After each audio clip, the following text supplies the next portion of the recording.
When you really want to grasp where global strategy is going, forget the speeches for a second. Look at who's taking charge of the tech that actually defends countries. And right now, we're seeing something pretty historic, wouldn't you say? A real pivotal moment. Oh, absolutely. It feels like a genuine shift. You have the absolute elite of the military command structure saying quite explicitly that their future and the nation's security is tied to private software companies. It's not just a subtle nod anymore. No, not at all. When someone who has commanded UK forces at, well, literally every level makes a specific move into the commercial world, it's not just about winding down a career. It's a statement, a strategic endorsement. It tells you defense priorities have fundamentally changed. So today, we're digging into a press release. It's about an upcoming public interview with Field Marshal Lord Houghton of Richmond. He's the incoming non-executive chairman of Defense Holdings PLC, that's ALRT on the London Stock Exchange. Right. The interview itself is set for October 3rd, 2025. But the notes released before the interview, detailing what they plan to discuss. Well, that's where the real signals are. It's like getting a preview of the strategic direction. Okay, so before we dive in, let's just establish the weight this individual carries. Lord Houghton. Yes, absolutely crucial context. He's not just a former general, he's a field marshal. He was chief of the defense staff, the UK's top military job, from 2013 to 2016. The very top. The very top. And then he moved into the House of Lords in 2017. So his appointment to this specific company, it signals a really critical alignment. You've got deep operational experience, government policy insight, and this urgent need for industry innovation all coming together. It's a powerful combination. It really is. So the first big takeaway from just the setup, before the interview even happens, is that this isn't your standard corporate announcement, is it? No, far from it. It feels more like a roadmap. Right.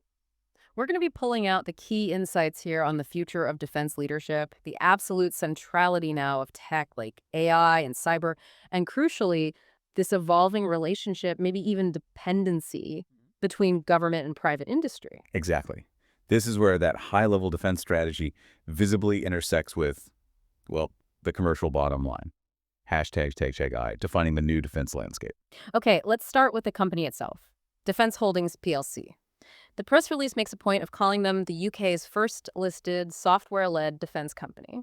And that's not just a descriptor. It's a fundamental distinction. Think about traditional defense. It's always been about hardware, hasn't it? Yeah. Huge, long projects, massive capital spending on planes, ships, tanks. Steel. Decades-long programs sometimes. Precisely. But this company is built around code, software. Which implies a completely different way of operating, thinking, everything. And that pivot from controlling physical things to controlling the digital brain behind them, that's exactly what Lord Houghton is expected to talk about. The press release says he'll acknowledge traditional hardware is still vital, of course. You need the platform. Sure, you still need ships and planes. But, and this is the key phrase, he'll apparently state that new technologies, specifically AI and cyber capabilities, are now considered equally decisive. Equally decisive. Wow. Okay, that's a strong statement. Yeah. That means software isn't just support anymore. It's not just the radar system bolted onto the ship. It is the strategic asset itself. Exactly. It's on par with the hardware. But what does that actually mean on the ground for, military budgets or how they operate? Well, it implies a massive shift in how they need to think about capability development. The life cycle for software is incredibly fast compared to hardware. We're talking months, maybe weeks, not years or decades. Right. The procurement cycles for hardware are notoriously slow. Exactly. So if software is equally decisive, the military has to fundamentally rethink procurement, how they get talent, maybe even their command structures. They have to somehow bridge that gap between methodical military planning and the breakneck speed of a tech company. It's a culture clash waiting to happen, potentially. Potentially, yes, or a necessary evolution.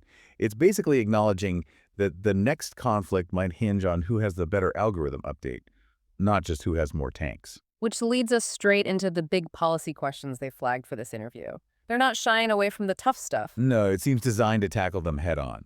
We know he'll discuss AI, the opportunities, the risks, also the absolute necessity of sovereign control over these critical technologies. The sovereign control, keeping it in-house, nationally. And then there's the third point, which is, well, it's quite arresting. Go on.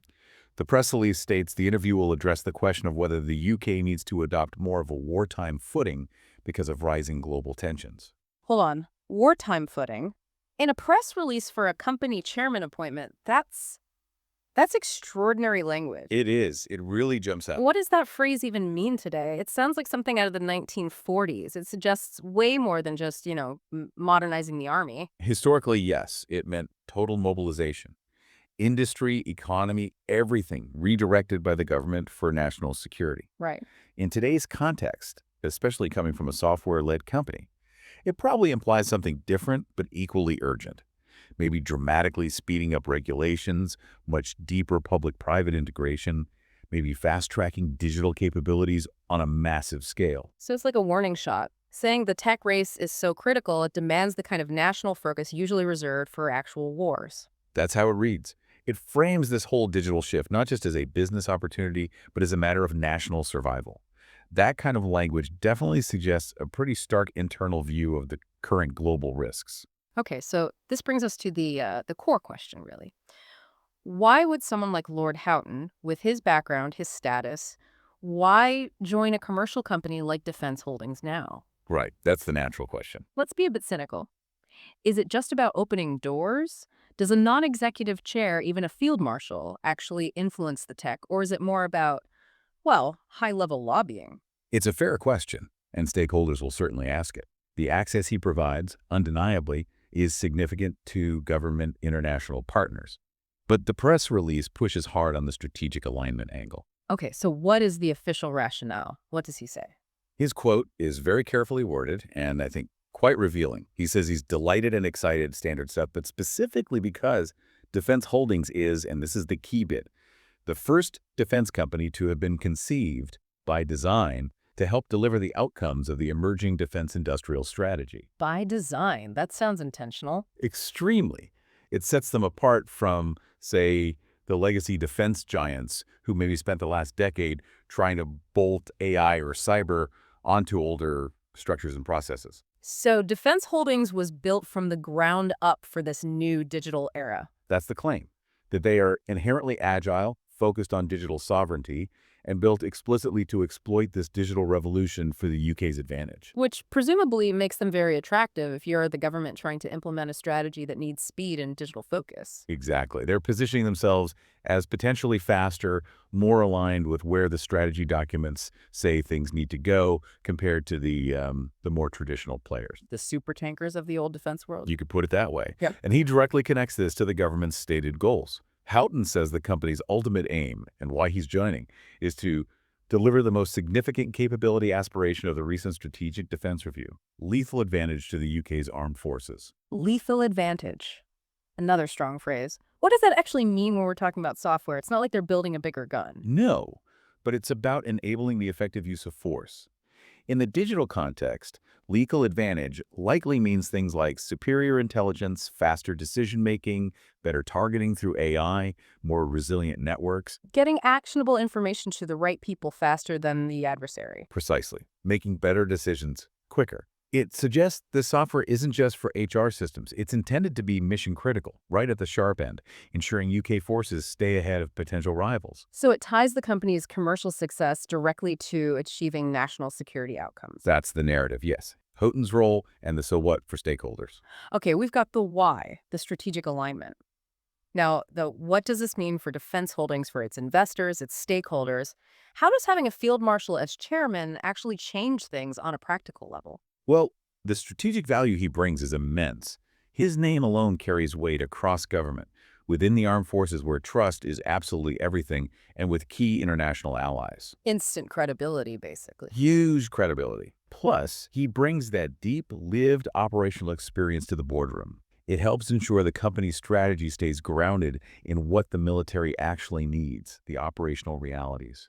So even if he's not down in the weeds coding, he's validating their whole approach at the highest level. That must be incredibly valuable when dealing with, say, the Ministry of Defense. Absolutely. It strengthens their whole position right at that crucial intersection of defense and cutting-edge tech. And that credibility isn't just for policymakers. It's vital for investor confidence, too. Remember, Defense Holdings is scaling up what they call their sovereign AI strategy. That takes belief, it takes investment, and having someone of Houghton's stature chairing the board provides a level of assurance that's hard to quantify, but definitely real. Okay, hold on. Let's just unpack sovereign AI strategy a bit more. What does that mean in practical terms? Is it about keeping the data physically in the UK? Is it about owning the code, the algorithms? How do partnerships with these hyperscale platforms fit in? Doesn't that dilute the sovereignty? That's a really critical question, and it gets to the heart of the modern challenge. Sovereignty here likely means a combination of things.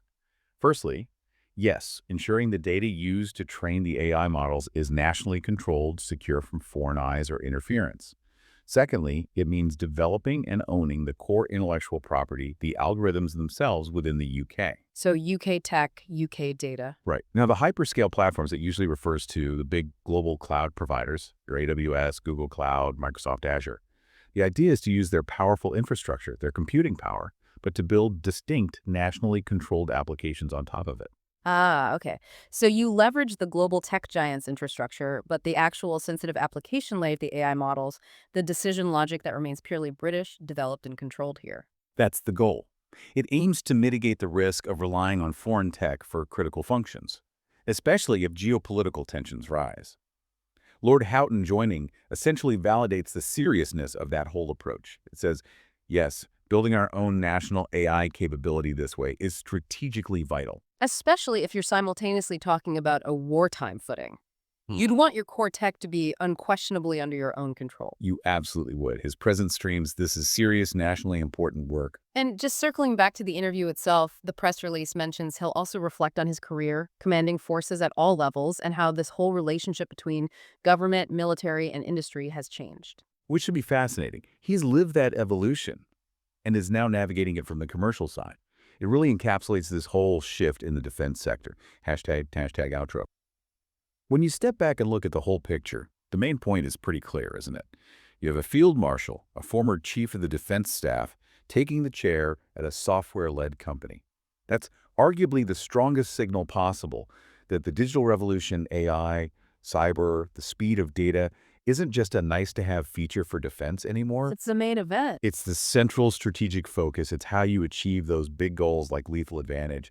It shows military leadership embracing the speed and methods of the tech world as fundamental to national security now. Okay, so here's the final thought you want to leave you, the listener, with something to chew on. If a major listed company, guided by a top military figure, is publicly tying the UK's defense future so tightly to sovereign AI, and is even floating language like wartime footing in a corporate press release, what does that imply about the perceived risk level for other critical sectors? That's the really provocative question. If the defense establishment feels this level of urgency to secure its digital capabilities and national control, it strongly suggests the threat landscape is already seen as extremely serious. Think about energy grids, financial systems, transport networks, anything that relies on digital infrastructure and secure, sovereign technology. They must be looking at this and thinking, are we prepared? Exactly. It implies a heightened sense of urgency that likely extends far beyond just the military. Everyone needs to reassess their digital security and technological independence in light of this kind of signaling. And getting into the weeds of that is precisely what the full interview, conducted by James Lawson Dacre, promises to explore. Just a reminder, this deep dive was based on the press release about that broadcast. Which is happening on Friday, October 3rd, 2025. Details should be available via @WearDefense on X, I believe. Right. That's it for this deep dive. Keep thinking about where power, code, and strategy intersect.